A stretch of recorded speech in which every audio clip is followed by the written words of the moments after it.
અને પછી રાસલીલાની અંદર જે સવાર સુધી બધાએ આનંદ લીધો, જે રાસ ને હીચ ને કીચ ને ઓલા રાસધારીઓ આવ્યા હતા એ કૃષ્ણ ને રાધા ને મોરના ઓલા લઈ આવ્યા હતા ને તમે જુઓ તો ક્યાં સવાર પડી, રાતના વારંવાર ચા ને ગરમ ગરમ ગાંઠિયા ને જલેબી ને નાસ્તા ને પછી સવારે રાસધારીઓ જે બોલાવી અને પછી બધાને ગાડીઓને ડ્રાઈવરને મૂકવા માટે મોકલા. બધાય રાજી થઈ ગયા. પછી એમના વેપારીઓએ પૂછ્યું, એ કે રાતના હું જલસો કર્યો હતો? અમે તો બધા એ કે જમીન નીકળી ગયા. પછી તમારે ત્યાં તો એ કે અમારા એક બે સંબંધી હતા તો સવારે આવ્યા. એ કે રાતના હું જલસો કર્યો હતો? કે વૈષ્ણવી જલસો હતો. એટલે ઓલા બે ચાર વેપારી અંગત હોય ને, તમારે એની પ્રેસ ભલે બંધ કરી દીધા, પણ તમારા બે ચાર અંગત જે મિત્રો છે પ્રેસવાળા, યાદની તારીખમાં તમારે સંબંધ છે, એટલે એને એવો સંબંધ. એ કે વૈષ્ણવી જલસો. એ કે અમને ન બોલાવાય? એ ભાઈ વાણિયા હતા. જવાબ સરસ આપ્યો.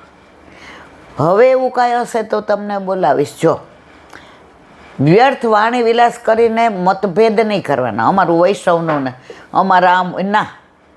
હવે બીજી વાર આવો વૈષ્ણવી જલસો કરશું તમને બોલાવશું. એ કે ઓલા કહેતા હતા બહુ આનંદ આવ્યો, સવાર ક્યાં પડી ગઈ ખબર ન પડી. કે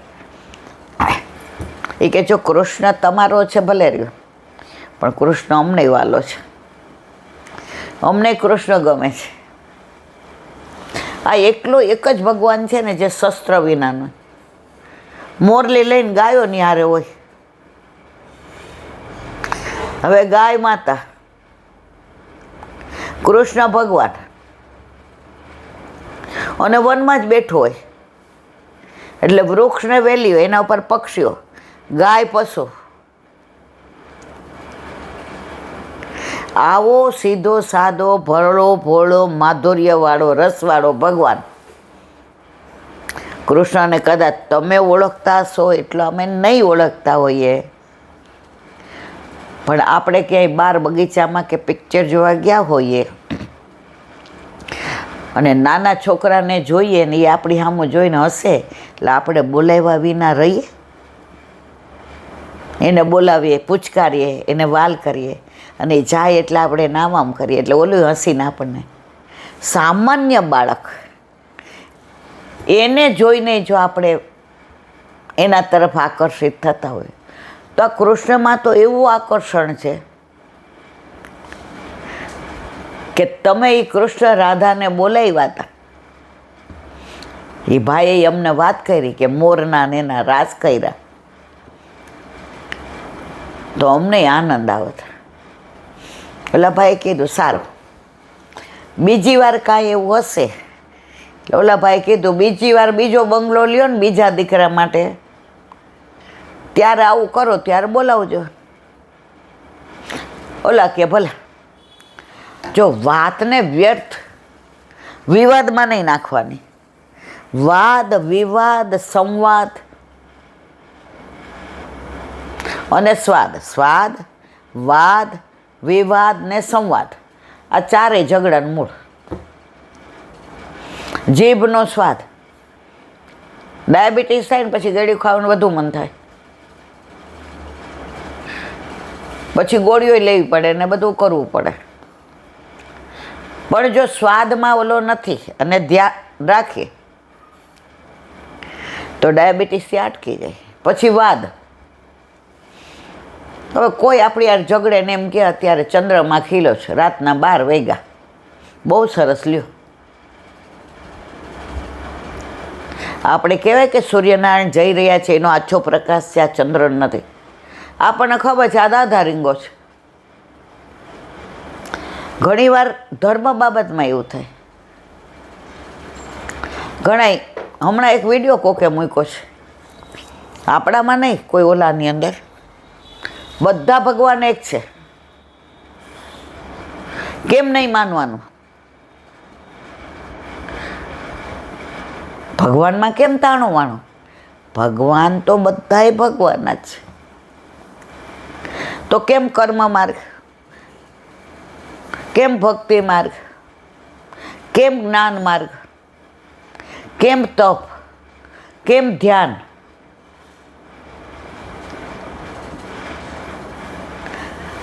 તો જેને જે ગમે એ ભગવાન એનો ગમતો. પછી એનો મતલબ એવું નથી કે શંકર ભગવાનને અમે માનતા નથી એટલે સારા નહીં, માતા મહાદેવમાં અમે ના, તમને શંકર ભગવાન ગમે છે તો તમે એમાં માનો.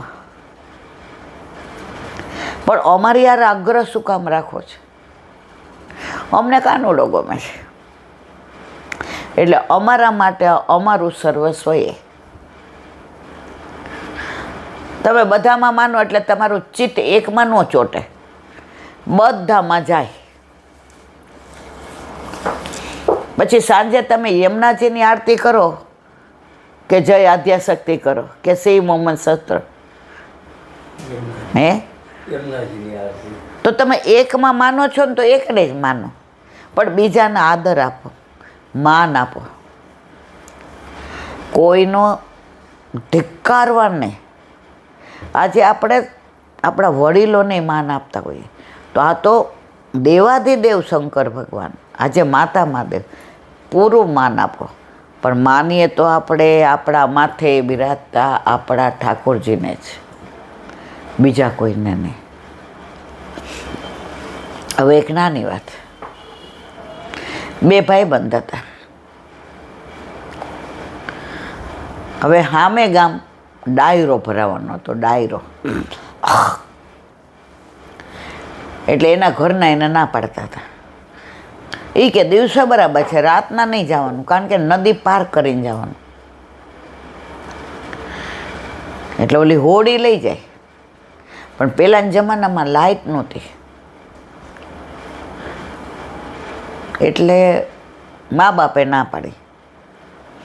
એ કે જાવું નથી, હોડી ન મળે તો કે અમે તરીને જાશું. એ કે પછી ભીના બેસશો? એ કે અમારા ભાઈબંધના ઘરે જ છે જલસો, આ બધું ડાયરો, તો અમારા કપડાની વ્યવસ્થા ત્યાં નહીં થાય, તમે કામ ચિંતા કરો છો, અમે જાશું. મા બાપ સમજી ગયા કે આ બે દાદા રેંગા જ, કોઈનું માનશે નહીં. એટલે દિવસ આવ્યો એટલે બે પ્રસાદ લઈ લીધા, જય શ્રી કૃષ્ણ ગયા. ઓલા નદી પાસે આવ્યા ને તો પાણી હાડું વધુ હતું, તરતા બેયને આવડતું હતું. પણ જે મોટો ભાઈબંધ હતો ને પરણેલો, એને ખાલી આમ કિનારે છપછપિયા બોલાવે એટલું જ તરતા આવડતું હતું. અને ઓલો તો ઘૂમમાં ગયો હોય તોય પાછો આવે. બે કિનારે જઈને 2 મિનિટ બેઠા. નાનો કે હાલ ખા બકીએ, એ કે થોડી વાર પછી. ઓલો કે હારું હાલ ને. વળી બે વાતો એ વળગા, વળી 10-15 મિનિટ. ઓલો કે હાલ હવે ખા બકીએ, શાંતિ રાખો. એમ કરતાં 10 વાગ્યા.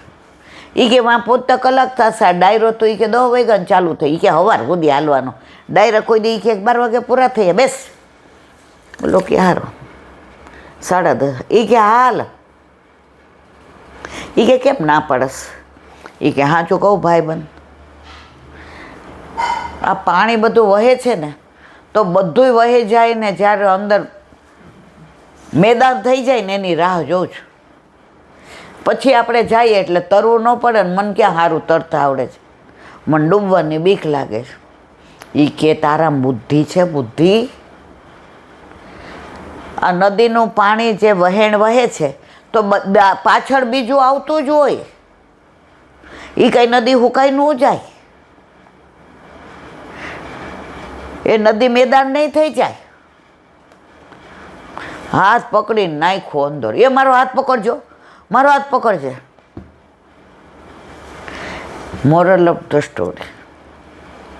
આપણે બધા આ જ કરીએ છીએ. ઠાકોરજી પુષ્ટ કરાવવા જ, પણ આ છોકરાઓ જરાક મોટા થાય ને પછી ઠાકોરજી કે લે હવે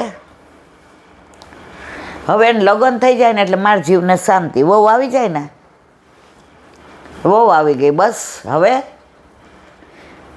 ભગવાન પેલા ખોળે દીકરો આપે ને 5 વર્ષનો કરી દો, પછી તો મારે પતી ગયું, પછી સાવ શાંતિ. આપ્યો દીકરો લે. હવે આ દીકરાને તેડવાનો ને મૂકવાનો ને વહુને હોય ને જરાક એના હાથે જાતો આવતો થઈ સારું. હવે એની વહુ આવે ને એટલે મારી વહુ નવરી થાય એટલે અમે હા હો બે કરીએ. ત્યાં જવાનો સમય આવી જાય. જેમ નદીમાં પાણીના વેણ ચાલુ જ રહે, એને હુકાવાની રાહ જુઓ એ હુકાય નહીં અને સામે પાર જવાય નહીં, એમ આપણા જીવનમાં પણ આપણે રાહ જોઈએ કે આ થઈ જાય પછી, આ થઈ જાય પછી, આ થઈ જાય પછી. એ ક્યારેય શક્ય નથી બનવાનો. પ્રભુ ઘરમાં પધારશે ને પછી બધી વ્યવસ્થા એ કરી દેશે. તમારે કાંઈ નહીં કરવું પડે. આપણો અનુભવ છે. બધા વિરોધમાં હતા. હજી તમારે વાર છે, છોકરાઓ નાના છે, ભણે છે, તમારી નોકરી 7:30 વાગ્યાની, તમે ટાઈમમાં થાવ છો, રીખુભાઈને આવું ફાવે નહીં, આમ તેમ, યા હોમ કરીને પડો મેદાન, ફતે જ છે આગળ. જિંદગીમાં નોકરી મૂકવું નહીં, એવો સારો પગાર ને એવું સારું સ્ટેટસ. પ્રભુ પધાર્યા શ્રાવણ મહિનામાં, હા આષાઢ મહિનામાં નોકરી મૂકી દીધી, આસો મહિનામાં, અષાઢ શ્રાવણ ભાદરવો નાસો, ટાઈમ જતો રહ્યો. જે દીકરો અનુકૂળ નહોતો એ અમેરિકા. આ બધું કોણે કર્યું મારા વાલા? જો મૂંઝાતી હોત, છોકરાઓ ભણે, નોકરી છે, 7:30 વાગ્યામાં ટાઈમમાં, તો ક્યારેય ઠાકોરજી પધરાવત નહીં. પણ ઠાકોરજીને પધારવું હતું તો બધી વ્યવસ્થા કરી દીધી, વહુએ અનુકૂળ આપી, એના ઘરે આઠે એમની સેવા. જો પ્રભુ ઘરમાં પધારે છે, હા પછી નાચનારીનું આંગણું આખું. નાચતા ન આવડે ને એટલે કે મારો પગ આયા ભટકાણો, આ ખાડામાં પડી ગયો, તમારી દિશા ખોટી છે, નથી પુષ્ટ કરાવવા, નથી પધરાવવા, સ્પષ્ટ ના, મને નથી, મને ગમતું નથી, ઓકે. પ્યાર કરને કા બહાના ચાહીએ, ના કરવાના નથી બાના. પેલા ઉના જેવું, પેલા છે ને હળથી ને ખેડતા અને મુઠ્ઠી ભરીને બધું અનાજ નાખે, તો એ ખોયડું હતો બિચારો, હાવ બાબડ ભૂતળો. એટલે એના બાપાએ કીધું કે હવે આ વખતે વાવણી તાર કરવાની, ખેડવાનું છે તારે, હવે શીખ બધું. આજે અમે છીએ ને કાલે નહીં હોઈએ, પછી કરશે કોણ? એના બાપાએ કીધું જો હળ, એ કે હળ તો મને આવડે છે, એ કે તો હકાવ લે.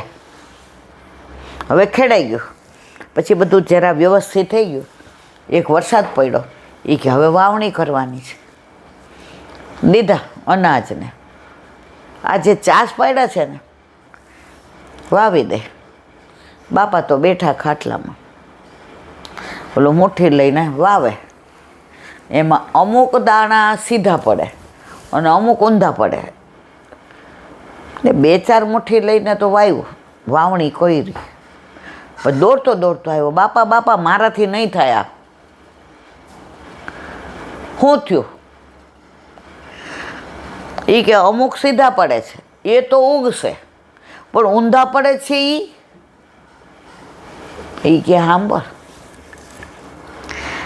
દાણા ઊંધા પડે કે સીધા પડે એ ઉગવાના તો છે જ. એ ધરતી છે એની પાસે જમીન, વરસાદ એના ઉપર એટલો જ પડવાનો જેટલો સવડા ઉપર પડવાનો. સૂર્યનારાયણ એમ નહીં કહે કે ઊંધા ઉપર નહીં પડવું, અને ખાતરે હરખો મળવાનો છે. તું તારે વાવણી કર. ઓલાના મનમાં આમ હતપત, હાવ ભોળો હતો, પહેલી વાર વાવણી. એ કે આ ઉગે તો સારું, નહીં તો મારા બાપા બિચારાને આટલું બધું બિયારણ નકામું જશે, વળી અમારા ખેતરમાં ઉગશે નહીં તો બધાય અમને કહેશે, અને ખાસ તો મને કહેશે કે તને તો વાવતાય ન આવડ્યું. વાવીને ઘરે આવ્યા એટલે લાપસીને મગને વાવણી કરી હતી ને, હવે એને લાપસીને મગ બહુ ભાવે. કાંઈ હોય ને એને બા પૂછે હું રાંધું બટા? લાપસીને મગ. હવે બેઠો, બસ બસ મનનું દેતા બહુ. અરે તારા માટે તો આ તપેલા ભરીને કર્યા, તને બહુ ભાવે છે. હવે ટાઢી લાપસી હોય ને, મને દૂધને લાપસી આપો, મને એ બહુ ભાવે. તો એને બા બધું કરી રાખે કે આને આટલીક લાપસી ચાખી, અંદર ગોળ ને ઘી.